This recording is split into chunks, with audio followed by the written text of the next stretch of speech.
Bonsoir Isabelle, d'ailleurs, merci d'être avec nous ce soir. Vous avez un invité avec nous sur le plateau. C'est quelqu'un qui a décortiqué la vie d'un jeune homme qu'on voit derrière nous, Yves Montand. Tout à fait, il s'agit d'Yves Montand dont je vais vous parler ce soir d'un coup de cœur essentiel, vraiment. C'est un spectacle magnifique qui s'appelle Yves Olivier ou le destin d'Yves Montand. Alors Yves Montand, vous le connaissez, c'est ce fameux chanteur des années 50-60 avec ses airs qui nous restent en tête. Vous vous en rappelez peut-être? La bicyclette, voilà. C'est ça. Je m'en allais de bon matin.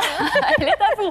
C'est si bon. Pas mal. Pas mal, pas mal, pas mal. Les feuilles mortes Oui. à Paris, c'est aussi un grand comédien qui a partagé la vedette avec d'illustres autres comédiens. Je parle de Marilyn Monroe, Louis de Funès aussi, Romy Schneider et tellement d'autres. Et puis je vous propose d'assister d'ailleurs, grâce à un extrait du spectacle qu'on va voir là, à la première rencontre entre Yves Montand et la grande Édith Piaf. On regarde. Le Moulin Rouge rouvre ses portes. Édith Piaf en est la tête d'affiche. Et devine qui elle a choisi en vedette américaine? Yves Montand? Connais pas c'est qui? Mais si, Édith. C'est ce chanteur marseillais qui interprète une chanson sur le Far West. Quoi, cette grande gigue dégingandée qui chante des chansons de cow-boy? Ah. La vulgarité marseillaise? Les comiques à pointe d'ail? Ah non, très peu pour moi, merci. Elle t'adore. Elle ne veut que toi. Extraordinaire, non? Écoute, Émile, c'est une immense vedette, je le conteste pas. Hein? Mais franchement, ces chansons, ça donne un peu envie de se tailler les veines, non? Tu acceptes? J'hésite. Édith, Édith, Édith. Acceptez au moins de le rencontrer, je sais pas moi. Une audition. Ah, Mimile, tu m'emmerdes. Toi, quand t'es une idée dans la tête, tu l'as pas au cul. Bon, c'est bon, va pour une audition, mais je te préviens, hein. S'il n'a pas de niveau, je le dégage. Elle est très enthousiaste à l'idée de te rencontrer. Elle ne veut que toi. Alors écoute, hein. Une petite chansonnette, un petit tour claquette, cric-crac, l'affaire est dans le sac. C'est une audition. Bien sûr que non. Émile. Bien sûr que oui. Mais une audition de courtoisie, l'affaire est entendue. Ne t'inquiète pas, Émile. Si elle veut me voir, elle me verra. Sublime. Y a un truc à changer chez ce gars-là. Le 2 août 1944, il fait un temps magnifique à Paris. Si, je vous assure, ça arrive. Édith, vêtue d'une robe légère, assiste à l'audition de Montand au théâtre du Moulin Rouge à Paris. Excusez-moi, jeune homme, on se connaît tous les deux, non? Non, je crois pas. Eh, j'ai l'impression, j'ai ma carte. Émile Audivray. Émile Audivray? C'est ça, ça roule ma poule. Les cow-boys près du bivouac sont endormis. Alors, Édith, hein? Ah, bravo. Formidable. Vous êtes formidable. Vous allez faire une carrière merveilleuse. Elle n'aura pas eu tort, Christos Mitropoulos. Bonsoir, vous êtes Bonsoir. comédien, co-auteur de cette pièce. Là, c'était vous, Yves Montand. Là, c'était moi, Yves Montand. Ouais. Et alors, C'était moi, qu'est-ce que ça fait? C'est la pression. C'est très impressionnant d'interpréter Yves Montand, mais on l'a abordé d'une façon un peu particulière. On alterne, on joue tous Yves Montand, en fait. On se permet tous de se l'approprier et du coup de ne pas faire une imitation, mais plutôt de se l'approprier, d'être une évocation de Montand à différentes périodes de sa vie. Ça, cette intention de mise en scène, Isabelle, ça vous a beaucoup plu, hein? Alors vraiment, c'est une mise en scène de Marc Pistolesi qui est créative, intelligente. Enfin vraiment, moi, ça m'a bluffé. Alors au début, c'est bizarre parce qu'on se dit tiens, mais c'est plus le même Yves Montand.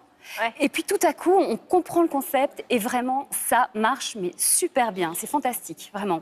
Est-ce que vous avez fait des choix dans les différents épides de la Oui. vie d'Yves Montand? Parce que là, du coup, c'est un peu une fresque, hein, ça commence... C'est très compliqué de synthétiser sa vie parce j'ai coutume de dire que c'est la petite histoire qui rencontre la grande histoire. Alors, je vous arrête, justement. Ah. Est-ce qu'Isabelle, vous pouvez nous teaser cette histoire? Parce qu'effectivement, c'est pas seulement la bicyclette. Ah non, c'est sûrement pas que C'est ça. presque l'histoire un peu de l'Europe, en fait, de l'après-guerre, Isabelle. Voilà, en fait, tout commence dans les années 20. À cette époque, en fait, la famille d'Yves Montand, qui s'appelle Yves Olivier à l'époque. Ce que j'ignorais, hein, avant que vous m'en parliez. Oui, tout à fait. C'est ce qu'on apprend. On apprend plein de choses dans ce spectacle. Donc, cette famille quitte l'Italie fasciste de Mussolini pour arriver et s'installer à Marseille. À ce moment-là, il a 2 ans. Donc, il vit une jeunesse assez difficile. Déjà, il souffre d'être considéré comme le petit immigré, hein, le rital, comme on dit. Et puis, il est dans une famille qui est très pauvre.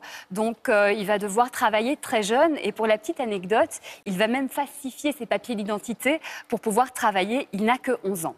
Ah ouais, d'accord. Donc il enchaîne les petits boulots et de petits boulots en petits boulots, il découvre un univers à 17 ans qu'il ne quittera plus jamais dans un cabaret, c'est l'univers du spectacle. Exactement. Et de là s'en suivent des tas d'aventures, des hauts, des bas, bref, l'histoire d'une vie. Et cette vie, ce sont justement 5 comédiens, chanteurs, danseurs, musiciens qui vont nous la raconter tambour battant pendant 1h40. Ça ne s'arrête pas. Et notre souffle est là, il est coupé. Et il nous emmène. Enfin, moi, je vous ai pas menti. C'est un coup de cœur, hein. Ah oui, non, mais Isabelle a été passionnée. Alors, je vous propose de peut-être regarder un autre petit extrait. Puis alors, je vous promets, après, on vous donne la parole. Ah bah, aucun problème. Tout va bien, je suis bien là. Allez, on regarde. Gigi, c'est toi la padrone noire? Sì, sono io, perché? È magnifico. Bello, no? Sei la più bella ragazza nel mondo. Demona, ti amo. La bella vita, les belles femmes italiennes. Che vaffanculo! Grazie mille. Monsumano Alto en Toscane. 20 000 âmes ont le privilège d'y couler des jours de heureux. Tout cela sous la bienveillance du Castello di Monsumano Alto en Toscane. Ah, attendez une minute. On a dit qu'on disait la vérité. C'est ce qu'on fait. Tout ça, c'est très joli, le folklore, tout ça. Mais c'est aujourd'hui. Il y a plus d'un siècle, Monsumano Alto en Toscane, c'était autre chose. À la raison. Il y régnait la terreur et la misère. Une terre stérile, asséchée par l'ombre de l'étendard d'une Italie fasciste. Benito Mussolini, tel Darpador à la tête de l'étoile noire, dirige le pays avec une main de fer, dans un visage innocent. Isabelle Leyer, votre coup de cœur. Oui, moi j'aimerais savoir, Christos, vous qui vous êtes vraiment documenté sur cette vie d'Yves Montand, qu'est-ce qui vous touche le plus dans la vie de cet homme? Son idéal, qu'il n'a jamais quitté. Même s'il a eu des retournements de veste selon certains, pour moi, il a toujours été un combattant, un résistant. C'est quelqu'un qui s'est toujours battu contre les inégalités, d'une façon ou d'une autre. C'est-à-dire? Et il a été très impliqué dans sa vie, dans ses choix, dans sa façon d'appréhender son travail. C'était la culture communiste de ses parents. Hein. Il a vraiment été élevé à la façon communiste et il a travaillé de façon très dure dès son plus jeune âge pour être au niveau. Par exemple, jusqu'à l'âge de 50 ans, Yves Montand, il faisait de la barre au sol tous les jours, 2 heures par jour.